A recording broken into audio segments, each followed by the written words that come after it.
This is INFINIX Note 12 2023, and today I would like to demonstrate that you can see how much internal storage you have on this device.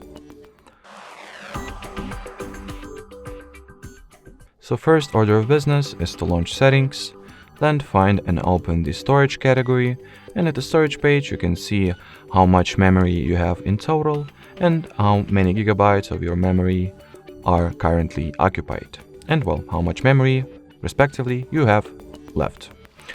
You can also see the breakdown or statistics on which or what is that occupying your phone storage, and you can also perform the storage cleanup and remove unnecessary junk and well, cache and other useless files. Alrighty, so that will be it for this video, guys. Thanks for watching and bye bye.